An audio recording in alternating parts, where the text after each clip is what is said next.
Good afternoon. I'm Richard DalBello. I'm the Vice President for Business Development and Government Affairs for Virgin Galactic. I'm based in Washington, D.C., but most of our team is based in California, where we have over 800 employees building two separate launch vehicles. Virgin Galactic is part of the Virgin family. It is the inspiration of our founder, Richard Branson.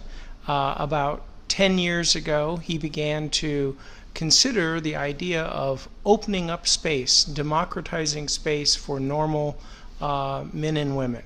And because in the past, space had been the unique province of a few very select astronauts.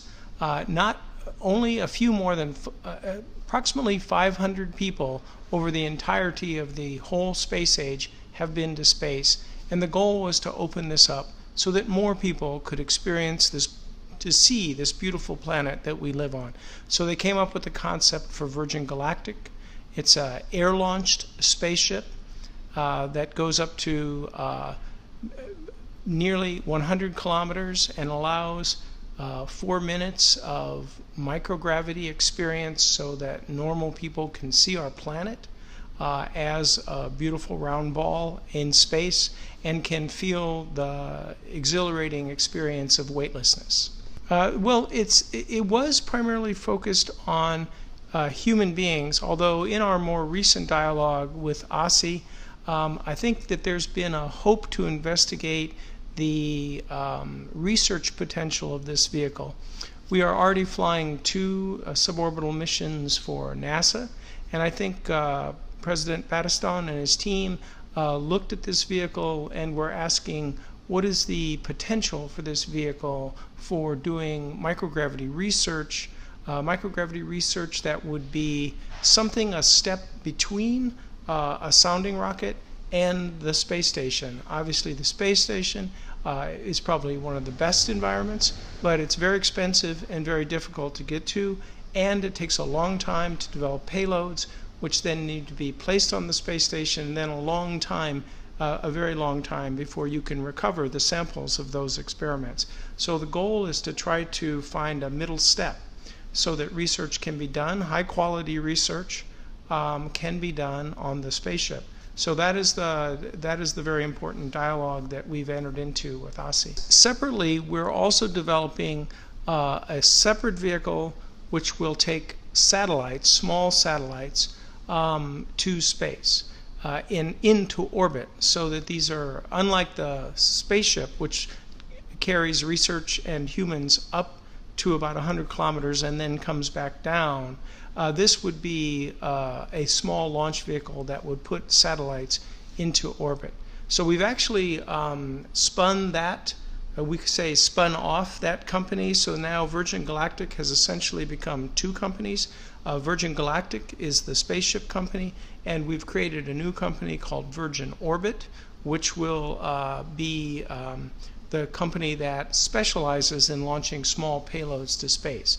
The small payload marketplace is a very exciting marketplace with lots of new companies entering, and interest, not only in commercial interest, but also scientific interest, and the interest of the militaries are also a very key component of this. I mean, obviously, Italy is one of the leading space nations in the world. It has technology in human spaceflight. It has technology in satellites.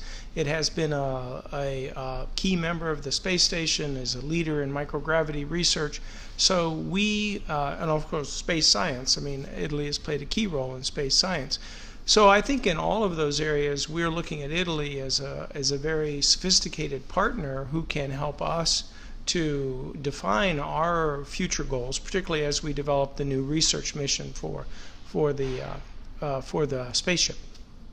Beauties of the Virgin Galactic vision is that we're willing to take on this big challenge and we're willing to acknowledge that we think we can contribute a significant amount, but we're also willing to rely on the expertise of people like NASA and ASI, who can be a key partner in us reaching our goals and objectives.